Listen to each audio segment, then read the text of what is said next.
오늘은 제사랑 15번째 시간 함께 은혜를 나누고자 합니다. 여러분, 사랑이란 무엇입니까? 사랑이란 것을 위로 올라가 보면은 물음표가 나옵니다. 사랑이 감정이냐? 그럼 감정이 사라지면 사랑도 없어지는 것인가?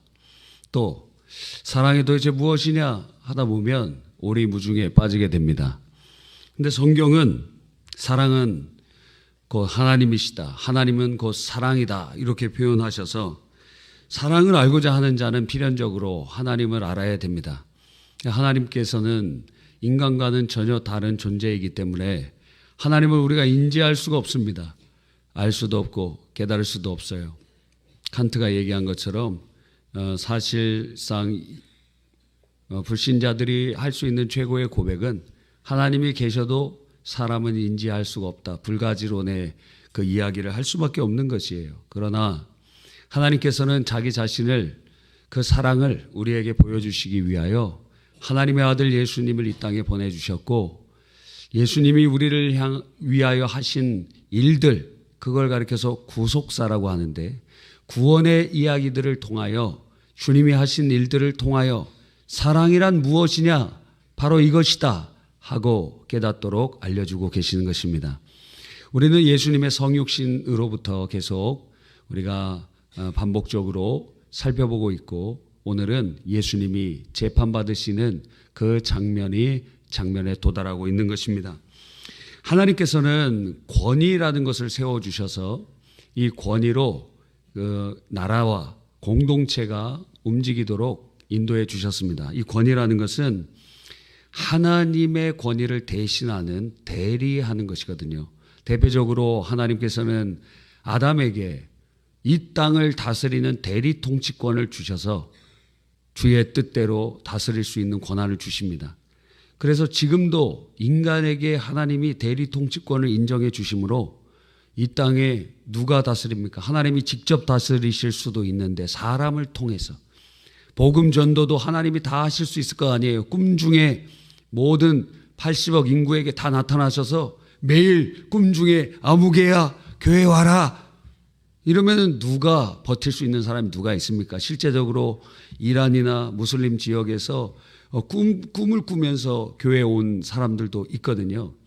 근데 대부분의 경우 그렇지 않고 전도자를 통하여 하시는 이유가 인간에게 이 땅의 대리 통치권을 맡겨주셨기 때문에 그렇게 이끌어 가시는 것을 봅니다. 뿐만 아니라 하나님께서는 통치자들을 세워놓으시죠. 왕들, 통치자들을 세워놓습니다. 그래서 그는 하나님을 대신해서 이 나라를 다스리는 권세를 주시는 거예요. 그래서 왕을 비방하는 자는 하나님을 비방하는 죄와 등치되게 사형에 언도되게 됩니다. 그래서 왕을 비방하는 것, 우리 지금도 이게 남아있는 나라가 있죠. 태국 같은 나라에 왕을 비방하면은 징역형을 살 수가 있습니다. 그래서 그러한 것이 지금도 있는 경우들도 있습니다. 세 번째 권위, 대표적인 것이 재판장의 권위입니다. 주님께서 하나님의 공의로운 재판을 위하여 재판장들을 세우시고 하나님께서 그 재판장의 판결을 하나님의 통치의 통로로 사용하시는 것입니다. 출애굽기 22장 28절에 너는 재판장을 모독하지 말며 백성의 지도자를 저주하지 말지니라. 신명기 17장 12절에 사람이 만일 무법하게 행하고 내 하나님 여호와 앞에 서서 섬기는 제사장이나 재판장에게 듣지 아니하거든 그 사람을 죽여 이스라엘 중에 악을 제하여 버리라. 재판을 받았는데 이대로 나는 받아들일 수 없다 그러면서 막 회방을 하고 재판장을 막 욕을 하고 막 그러면 어떻게 되느냐? 사형에 처해라. 왜? 하나님의 공의를 대리하고 있는데 그것을 내가 인정하지 않으니 너는 하나님을 거역하는 자로서 사형에 처한다 하는 게 율법입니다. 그런데 문제가 있어요. 무엇이 문제가 있느냐? 재판을 하는 재판장이 인간적인 존재의 한계, 즉 원죄를 가지고 있기 때문에 100% 공의로운 판결을 할 수 있느냐? 없다라는 거예요. 두 번째는 그 재판의 근거가 무엇이냐면 법으로 하거든요. 근데 그 법은 누가 만드느냐? 예? 국회의원들이 만드는 것 아닙니까? 그러면 그 법이라는 것은 국회의원은 사람의 대표이기 때문에 하나님의 법과 다른 법으로 사람을 판단할 수 있다는 거예요. 이게 딜레마인 거죠. 그러니까 재판장은 옳은 재판을 하였더라도 하나님의 법에 등치되는 결과가 나올 수도 있다는 거예요. 뿐만 아니라 우리가 독재국가에서 잘 볼 수 있는 것이 권력에 통해서 우리가 이제 안중근 의사나 안중근 의사입니까 열사입니까? 의사 열사 차이 아세요? 제가 지금 헷갈려서 물어보는 겁니다. 예, 그래서 안중근이 옥중에서 쓴 글을 이렇게 쭉 읽어봤거든요. 근데 그 안중근 우리나라를 사랑하는 건 분명하지만 그 내용을 이렇게 쭉 읽어보면은 그 사람은 동아시아 공동체를 이렇게 꿈꾸던 사람이더라고요. 그래서 민족주의를 좀 벗어나 더 넘어가더라고. 한번 읽어보시기 바랍니다. 그냥 표면적인 것만 하지 말고 그 안에 어떤 글을 또 남겼느냐 그런 것을 한번 살펴보시면 전혀 우리가 생각하지 못한 부분들도 나오게 되는 것을 봅니다. 또 그래서 이 권력의 요식행위로서의 법관들이 그렇게 하는 경우들도 있어요. 그래서 일제시대 때 독립운동가들이 그냥 사형당한 게 아니고 재판장에 다 섰습니다. 그런데 다 사형받게 되고 억울한 옥을 당하게 되고 하는 것이죠. 뿐만 아니라 이 법원의 법과 관련되어 있는 그 사항 가운데 진실이라는 게 있고 그럼 법원은 진실을 밝히는 것이냐? 그게 아니라 법논리에 맞는 것이 무엇인지를 판결해 주는 거예요. 그러니까 이게 두 가지가 분리될 수도 있어요. 진실은 아닌데 법에는 맞아. 그러면 판사는 법에 따라 판결하기 때문에 그대로 이루어지게 되는 딜레마가 있는 것입니다. 그러다 보니 법원에서 판결을 받는데 대부분이 하나님의 공의를 성취한다고 하지만 그러나 그중에 잘못된 판결도 나올 수 있고 그래서 우리는 그걸 인정하기 때문에 1심, 2심, 3심 제도가 있는 것 아닙니까? 그래서 3번 정도 판결을 받아봐라 하는 것이 아니에요. 그럼에도 불구하고 오판이 나올 수도 있고 아니면 작정하고 누명이 될 수도 있습니다. 그 대표적인 것이 예수 그리스도의 재판이에요. 그래서 전 세계의 가장 억울한 재판을 꼽자면 예수님이 사형 선고를 받는 것입니다. 오늘 본문에 예수님이 사형 선고를 받는데 명확히는 2번 그리고 학자에 의하면 3번 정도 재판을 받는다 그래요. 근데 그게 3심이 어떻게 이루어지느냐? 새벽에 그냥 다 이루어지는 거예요. 새벽에 1심, 2심, 3심이 다 진행된 거예요. 그러니까 얼마나 이것이 잘못된 판결이라는 거 그것만 봐도 알 수 있겠죠. 첫 번째는 26장에 보면 대제사장의 집에 장로들을 부르고 공회를 불러서 거기서 먼저 1차 재판을 합니다. 그런데 이 1차 재판이 불법한 이유는 어떤 연구자는 4가지의 이유를 대요. 첫째, 밤에 법정에 선고를 한 거. 밤에는 하면 안 되거든요. 두 번째, 절기 기간 중에 모인 거. 절기 중에는 하나님 예배를 드려야 되거든요. 세 번째, 사적 재판소 대제사장 집에서 사적 재판을 했다는 거. 세 번째. 네 번째, 자기들은 증인을 세웠지만 예수님을 증인해 줄 사람들은 세우지 않았다는 거. 이 4가지의 잘못된 판결의 근거를 들면서 그 1차 재판이 잘못됐다고 얘기합니다. 그리고 27장 1절에 이렇게 되어 있어요. 새벽에 모든 대제사장과 백성의 장로들이 예수를 죽이려고 함께 의논하고 자, 이것을 어떤 학자는 이건 2번째 재판이다. 첫 번째는 대제사장이 집에서 했고 두 번째는 진짜 공식적으로 산헤드린의 재판이 이루어졌다 하는 것입니다. 만약 그렇다면 어떤 연구자는 이게 2번째 재판이라 그래요. 그러면 산헤드린 공의회는 모든 최고의 이스라엘 유대의 그러한 사람들이 모이는 그 재판이거든요. 어디서 이루어지느냐? 성전 안에 방이 있어요. 그 방은 원래 제사장들이 많기 때문에 제사장들의 순서대로 와서 몸에 흠결이 있느냐? 몸에 흠결이 있으면 제사 드릴 수가 없어요. 그리고 이 사람이 진짜 올바른 반열에 있느냐, 진짜 순혈 그러한 제사장이냐 하면서 족보를 검사해요. 그 검사하는 것이 나중에는 거기서 재판하는 곳이 되었고, 그곳에는 제사를 드릴 때 제사를 집례하지 않는 제사장들이 거기서 찬송하고 그러는 곳인데, 오히려 바로 그곳에서 산헤드린 공의회가 모여서 예수님을 사형 언도를 내리고 있는 것입니다. 그래서 결국에는 그들은 예수님을 거짓 증인들을 해서 거짓 증인들을 많이 이렇게 했거든요. 그 중에 하나가 거짓 증인이 뭐라고 얘기합니까? 이 사람이 성전을 이렇게 허물고 그리고 3일 만에 다시 짓는다 그러더라. 예수님이 하신 말은 그 절반만 맞거든요. 예수님이 부신다고 안 그러셨어요. 예수님이 성전을 부신다고 얘기하지 않으셨는데, 그들은 예수님이 성전을 부시고 3일 만에 그렇게 건설할 것이다 해서 절반은 맞고 절반은 틀리는 그 증언을 가지고 사람들을 미혹하고 예수님을 죽이려고 합니다. 그래서 또 대제사장이 물어봐요. 너가 하나님의 아들이냐? 그러니까 주님께서 답변을 하시니 이것은 신성모독이다 하면서 옷을 찢으며 예수님을 사형에 언도합니다. 자, 그런데 세 번째 재판 빌라도에게 데려가요. 사실 유대인들의 중요한, 특별히 종교와 관련되어 있는 신성모독의 재판은 그들이 재판을 내려서 사형을 시킬 수가 있어요. 대표적인 사람이 누굽니까? 스데반이에요. 스데반. 사도행전에 보면 스데반이 빌라도의 재판을 받거나 사법제도에 받지 않고 돌에 맞아 죽었습니다. 그렇죠? 그는 유대교의 법을 사형을 집행할 수 있는 특수한, 즉 신성모독과 같은 죄는 사형 언도할 수 있어요. 그런데 요한복음 18장 31절에 보면 빌라도의 법정에서 빌라도가 니네가 가서 니네가 처리해라 그럴 때 우리에게는 사람 죽이는 권한이 없나이다 이렇게 얘기를 해요. 아니, 신성모독의 죄악이면 예수님을 처단할 수 있었다니까요.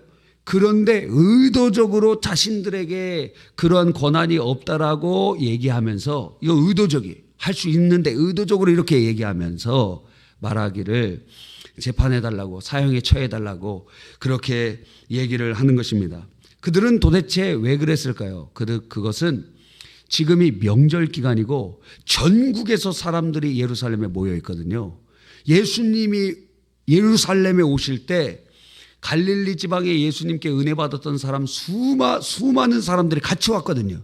그러니까 명절의 기간에 그들이 재판하는 것도 불법이고, 그리고 갈릴리 사람들이 지지하는 예수님을 이 유대 지도자들이 죽인다고 하면 같이 따라온 사람들이 반역을 일으키고 폭동을 일으키고 그 죄를 그들에게 다 전가시켜서 그들을 해할 수도 있기 때문에, 그러니까 그들은 어떻게 해요? 이 명절에 자신들은 할 수 없는 일이며, 그리고 자신들이 피해를 볼 수 있는 일을 하고 싶지 않아요. 그러나 이 명절이 지나면 예수님은 갈릴리로 돌아가실 거 아니에요. 그러니까 요 명절 어간에 빨리 승부를 봐야 됩니다. 잡아갖고 예수님을 죽여야 되는데, 그러면 이걸 어떻게 해야 되느냐? 빌라도의 손을 빌리자는 거예요. 그래서 빌라도의 손을 빌려서 예수님을 처단하기 위한 아주 공교한 계획을 세워놓고 진행하는 것입니다. 그러면 빌라도는 법대로 해야 될 것 아닙니까? 그런데 이 정치적인 판단을 하는 것입니다. 빌라도의 앞에 선 예수님을 이렇게 보니까 별로 죄가 없는 것 같아요. 고대 중동 지역의 문화에서는 어떤 연구자에 보면 자기 자신을 변호하지 않는 것은 수치스러운 일이기 때문에 반드시 변호를 해야 됩니다. 그런데 만약에 변호를 의도적으로 하지 않는 경우가 있어요. 두 가지인데, 하나는 첫 번째는 자기가 범죄를 시인하거나, 두 번째는 질문하는 자를 무시할 때 답변을 하지 않아요. 근데 예수님께서는 빌라도 앞에서 자신을 변호하지 않으십니다. 왜? 십자가의 길을 가서 대신 죽어야 우리의 죄값을 짊어지시고 죽으셔야 죄값이 해결되기 때문에 그런 것이죠. 빌라도는 예수님의 이런 모습을 보면서 수많은 재판을 하다 보니까 딱 한 번 보면 알아요. 여러분, 판사들은 딱 한 번 보면 알아요. 대부분 한 8, 90%는 이게 유죄인지 무죄인지 그냥 알아요. 그냥 첫 번째 그냥 너무도 많이 해보니까 그냥 딱 알아져요. 그런데 빌라도는 예수님의 이러한 모습에 직관적으로 무죄인 줄 알았습니다. 그래서 풀어주려고 하는 거예요. 그래서 유대인의 명절에 마치 성탄절 특사처럼 풀어주는 예가 있는데 내가 이 예수를 풀어주고 싶다 그랬더니 그를 풀어주지 말고 바라바라는 그 사람을 풀어달라. 당시 바라바라는 유명한 죄수가 있었는데 마가복음에 의하면 아마 그는 로마의 반란을 일으켜서 구금되고 사형에 선고된 반란의 지도자인 것으로 추정돼요. 그러니까 바라바를 살려주고 예수님을 십자가에 못 박아 달라는 것입니다. 아니 그런데 이 사람 무죄인 것 같은데 왜 그러느냐 그랬더니 소리가 더 크게 일어나면서 십자가에 못 박으소서. 어찌 미냐 무슨 악한 일을 했느냐 십자가에 못 박으소서. 그랬더니 빌라도가 그러면 사람들 앞에서 야, 물 가지고 와라. 그래서 손을 씻으면서 이 사람의 피에 대하여 나는 무죄하니 너희가 당하라. 그러면서 그랬더니 백성들이 얘기하기를 그 피를 우리와 우리 자손에게 돌릴지어다. 그렇게 얘기를 하는 거예요. 우리가 책임지겠다는 거예요. 우리와 우리 자손들이. 그래서 약 30년, 40년 후에 이 이스라엘의 반란이 일어나는데 그때 그것을 진압하려고 로마에서 티토와 베스티안 장군이 군대를 이끌고 와서 이스라엘을 아예 지도에서 지워버렸어요. 예루살렘에 있던 사람들 요세푸스의 기록에 의하면 100만 명 정도를 학살했어요. 다 죽였다는 거예요. 다 죽였다. 다 그냥 싹 그냥 반여 개의 도성을 그냥 멸해버리겠다 하고 다 죽여버렸어요. 다 싹 죽여버렸어요. 여러분 뿐만 아니라 우리가 지금까지 알듯이 2000년 동안 전 세계에서 가장 미움을 받는 민족 중에 대표적인 민족이 누가 있습니까? 유대인들이요. 수틀리면 유대인들이 그렇게 괴롭힘을 당하고 그렇게 하는 일 중에 하나가 이런 잘못된 얘기, 우리와 우리에게 죄를 돌리소서. 우리의 자손들이 그 죄를 담당하겠나이다. 역사 속에 계속되고 있다는 것입니다. 결국 예수님은 십자가 채찍형에 받고 십자가로 넘겨지게 되는 그러한 일을 당하는 것이 오늘 본문의 내용이라는 것이에요. 예수님은 가장 억울한 재판을 누명을 받게 된 것이죠. 예수님은 그런데 그 억울한 재판에 관련돼서 그 결과를 짊어지셨습니다. 예수님은 최소 2번에서 많으면 3번까지의 재판을 그날 새벽에 다 받으시고 결국 사형 선고를 당하십니다. 아니 우리들은 거기에 대해서 분노할 수도 있고 답변할 수도 있고 하는데 예수님은 우리의 죄를 짊어지시고 죽으시기 위한 것이 사명임을 아셨기 때문에 그냥 가는 거예요. 그 길을 그냥 가시는 것입니다. 이것은 우리에게 놀라운 역설이 됩니다. 자, 하나님의 아들이신 예수님은 아무런 죄가 없으신데 유죄, 사형 선고를 받으셨고, 그런데 이 역설은 우리는 하나님 앞에 아무런 의가 없는데, 자, 하나님이 원하시는 의가 무엇입니까? 완전 무결하고 무흠한 상태가 영원한 것이에요. 흠도 티도 하나도 없고 생각과 말과 행동이 다 하나님의 뜻에 합치되고 그것이 처음부터 끝까지 영원히 그래야 되는데 그런 사람이 누가 있습니까? 한 명도 없지. 그러니까 모든 사람은 하나님 앞에 유죄, 다 사형 선고를 받은 것입니다. 그래서 로마서 3장에는 의인은 없나니 하나도 없으며 하나님의 법정에서 다 사형이라는 것입니다. 우리는 서로 그냥 누군가는 뭐 착하고 누군가는 악하고 이렇게 하나님 보시기에는 도토리 키재기라는 거예요. 너도 저도 전부 내 기준에는 합당하지 아니하니 사형이다 하는 것이에요. 그래서 사실 인생에게는 소망이 없고 그 인생에는 전부 죽고 지옥 가는 일밖에는 남아있지 않은 것입니다. 그런데 예수 그리스도를 믿는 자들에게 주님이 어떤 선고를 내어주시느냐면 하나님의 법정에 우리가 딱 섭니다. 근데 나는 죄가 많아요. 유죄 판결받고 지옥에 떨어져야 되는데 예수님을 믿는 우리들에게 주님께서 무죄! 의롭다고 칭해 주시는 거예요. 죄 없다고 해 주시는 거예요. 왜요? 예수님이 우리의 죄값을 지고 대신 죽으셨고 우리가 예수님을 믿는다는 것은 예수님의 의를 힘입어 나아가는 것이기 때문에 그렇습니다. 그러니까 하나님의 법정에 딱 섰는데 우린 안 보이고 예수님만 보이는 거예요. 그래서 무죄. 난 죄인인데 나는 이렇게 형벌을 받아 마땅한 존재인데 그런데 예수님 때문에 의인 되게 만들어 주시는 것입니다. 이게 엄청난 역사. 예수님은 유죄, 우리는 무죄. 예수님은 억울한 누명을 받으셨는데 우리는 내가 한 것이 아무것도 없이 주님의 의롭다 하심을 받게 되는 놀라운 역설이 우리에게 이루어지게 된다라는 거예요. 여러분, 이게 말이 됩니까? 말이 안 되는 일인데 한 가지 때문에 가능한 것이에요. 바로 예수 그리스도의 십자가 때문에 그런 것입니다. 그 십자가가 무엇이에요? 사랑이에요, 사랑. 여러분, 예수님은 이러한 그 우리의 구원을 위하여 바로 이러한 일을 억울한 누명을 지셨다는 거예요. 살다 보면 그런 일들이 굉장히 많이 있습니다. 그렇죠? 여러분, 예? 그럴 수도 있어요. 소송도 막 당하고 막 별일이 다 있어요. 살다 보면. 저는 전혀 그런 생각도 해보지 못했는데, 예? 그런 일들을 당해보니까 여러분은 안 당하기를 바랍니다. 세상 살다 보면 별일이 다 있어요. 그런데 어쩔 때는 우리의 마음에 흡족하지 않은 결과들이 나올 때도 있어요.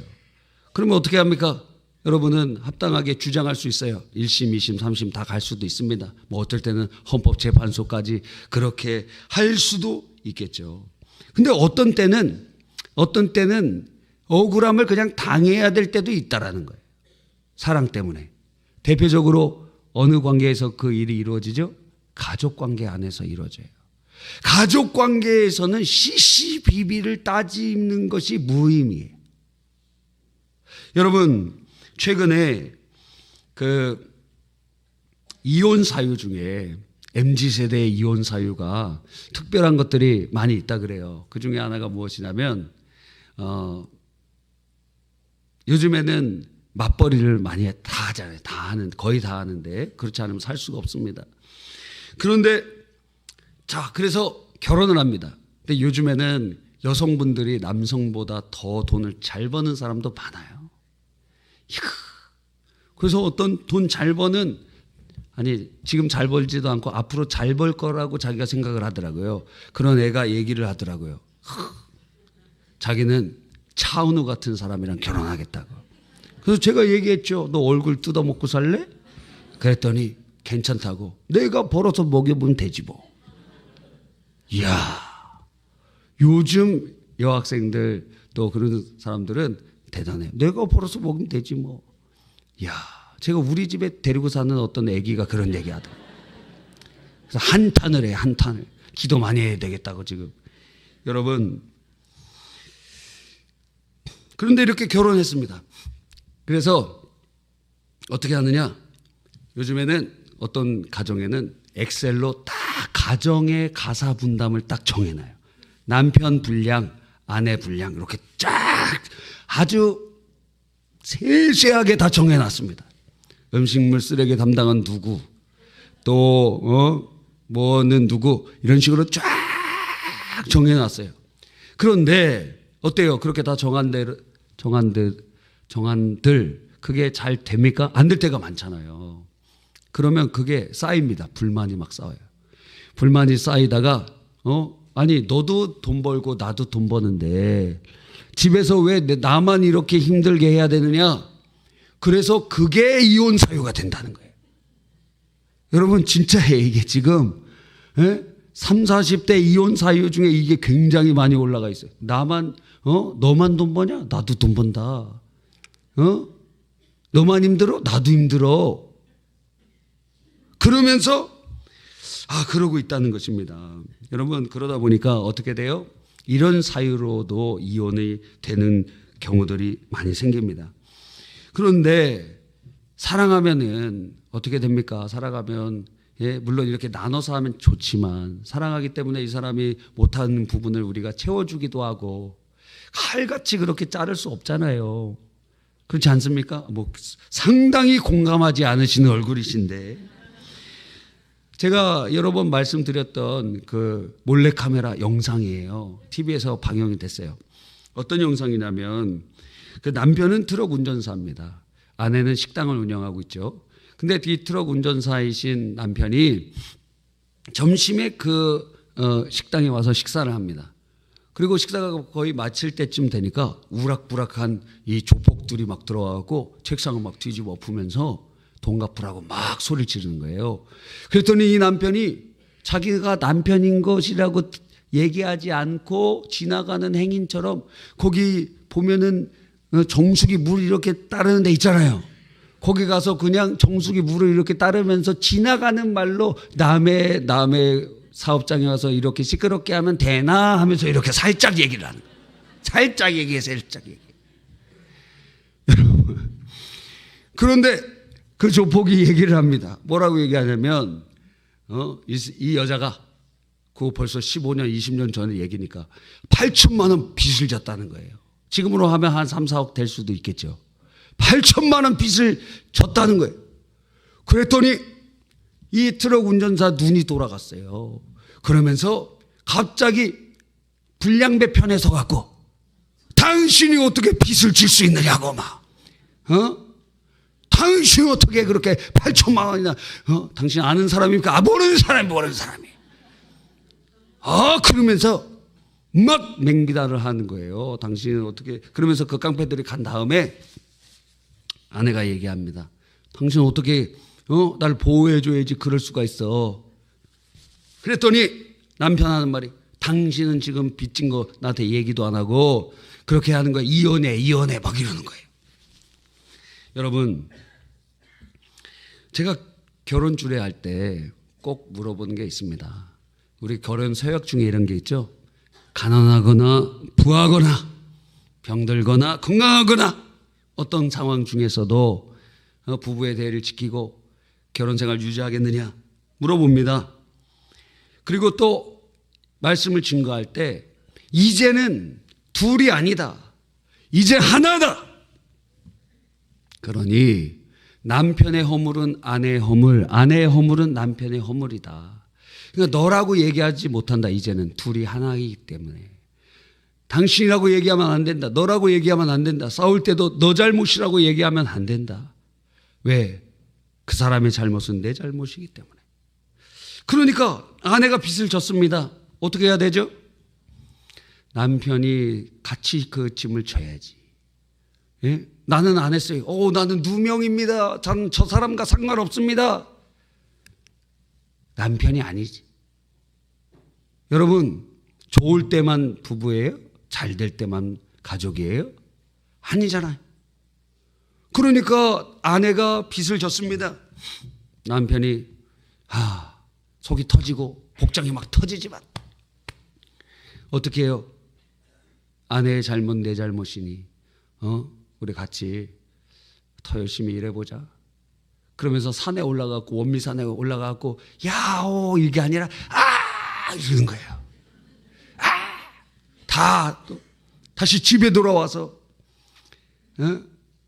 다시 그 십자가 질 거 생각하니까 이제 대출금 갚은 지 20년 만에 대출금 다 갚았는데 다시 시작이야. 다시 시작. 야, 인생이 어떻게 이럴 수 있는가? 난 지지리도 복도 없지. 그게 아니라 마음속으로는 그렇게 생각할지도 모르지만 어떻게 해요? 같이 지는 거예요. 집안에 어떤 악한 사람이 있습니다. 예? 연쇄살인범이 있어요. 이런 일이 일어나면 안 되죠. 그런데 그런 사람이 한 명 일어나면 어떻게 돼요? 그 집안에 있는 사람은 그 사람의 죄에 전혀 가담한 일이 없어도 그냥 도매급으로 그냥 다 비판받게 되는 거예요. 그렇죠? 성경에선 연좌제가 금지되어 있지만 우리가 살아가는 이 세상에서는 감정적이고 도덕적이고 윤리적인 연좌제가 진행되고 있는 것 아닙니까? 그런데 가족은 어떻게 해요? 가족은 살인자라도 감옥에 면회 오는 사람이 누가 있습니까? 감옥에 여러분을 면회 가는 사람 딱 두 종류의 사람밖에 없어요. 하나는 이제 면회 신청하는 사람들이고 변호사들이고, 또 하나는 이제 거기서 예배 드리려고 가는 사람. 그럼 만날 수가 있어요. 예배를 드릴 때 멀리서라도 볼 수가 있습니다. 근데 우리가 보통의 경우에는 책임 전가하고 싶습니다. 아담이 하와에게 너 탓이야 얘기한 것처럼 말입니다. 우리는 그렇게 하고 싶은 거예요. 그거를 내가 대신 그것을 짊어지고 싶지가 않아요. 억울하게 나는 저 사람과 다릅니다. 내가 한 거 아닙니다. 내 아내가 한 겁니다. 우리 아버지가 한 겁니다. 우리 자녀가 한 겁니다. 근데 가족에는 그게 의미가 없다라는 것이에요. 사랑하는 사이 안에서는 무엇이냐? 같이 그걸 짊어지고 가는 거예요. 내가 잘못한 게 없지만. 그러니까 가족 가운데에서는 누군가는 누명을 쓸 수도 있고 대신 책임져야 할 수도 있고 짊어져야 할 수도 있습니다. 누구의 것을요? 배우자의 것을, 자녀의 것을, 부모의 것을, 형제의 것을 그렇게 할 수도 있다는 것입니다. 예, 참 억울할 일들도 있지만 사랑하기 때문에, 여러분이 그렇게 꼭 할 필요가 없는 것이지만 사랑하기 때문에 그렇게 스스로 억울함을 당할 수도 있다라는 거예요. 사랑하기 때문에. 여러분, 그래서 요한복음 13장 35절에 너희가 서로 사랑하면 이로써 모든 사람이 너희가 내 제자인 줄 알리라 하셨어요. 사랑을 통해서. 사랑이 무엇입니까? 오늘 한 명제를 우리에게 주시잖아요. 사랑은 억울함을 그냥 당하는 것이다. 사랑은 사랑하기 때문에 그냥 누명도 받을 수 있다 이거예요. 왜? 그 사람 하나 건지려고. 사랑하는 배우자 한 명 건지려고. 사랑하는 가족들 건지려고. 너 잘못이다. 그거 의미가 없다니까요. 가족 안에서는. 그 사람 잘못이 맞지. 그런데 사랑하기 때문에 누명도 쓰고 오해도 받고 그 길을 가게 되는 것입니다. 여러분, 혹시 가족과의 관계 속에 그러한 일들이 있습니까? 지금 가까운 관계 속에 너가 잘못하고 내가 잘못하고 나는 잘했고 그런 일들이 막 일어나고 있습니까? 여러분, 오늘의 이 말씀을 기억하십시오. 특별히 남편과 아내 사이에 지금 이혼의 위기에 있어서 책임 공방 중에 있습니까? 당신 때문에 그렇다. 위책 사유가 당신이다. 맞아요. 그 사람 잘못한 게 맞지. 그 사람이 진짜 잘못했지. 그 사람이 외도했으니까. 그 사람이 도박했으니까. 그 사람이 폭력을 행사했어. 맞죠. 그 사람은 진짜 나쁜 사람 맞아요. 그 사람은 감옥도 보내도 괜찮은 사람일 수도 있어요. 그런데 사랑은 그러한 유책 사유를 뛰어넘습니다. 그게 우리 안에 어떻게 임하게 됩니까? 하나님이 하셔야만 가능한 거예요. 하나님이 하셔야만. 성도님들의 삶을 이렇게 보면 별일이 다 있습니다. 말도 안 되는 일들이 많아요. 특별히 부부 사이 속에서 진짜 말도 안 되는 일들을 당하신 분들이 많아요. 특별히 여자분들 중에 배우자가 외도를 안 한 사람들이 별로 없을 정도로 상당히 많은 그러한 일들이 많고, 여성 성도님들이 말라가 왜? 남편이 사랑을 안 해줘. 말라가. 그럼 그 사랑은 어디로 갔느냐? 막 욕이 나오려고 그래요. 딴 여자에게 막 하려고. 잠잘 때 모습을 보면은, 비계로 그냥 덮어버리고 싶을 생각도 들지도 몰라요. 저는 한 번도 안 들었지만. 그러면 그걸 보면서 그냥, 이걸 어떻게 물을 부어버릴까 그냥 막 여러 가지 생각이 들 때도 많이 있을지 모릅니다. 오늘의 이 말씀을 기억하십시오. 사랑이란 게 무엇이냐? 억울함을 담당하고 누명도 쓰고 내가 잘못한 거 아닌데 그런데도 그거 그냥 짊어지고 가고 왜? 사랑하기 때문에 살리기 위해서 그런 일도 있을 수 있다라는 거예요. 여러분에게 강요하는 게 아닙니다. 여러분 안에 계신 성령이 그 일을 이루어 가신다면 주님의 제단 위에 나를 드리오니 주님 나를 그 사랑의 도구로 사용하여 주시옵소서.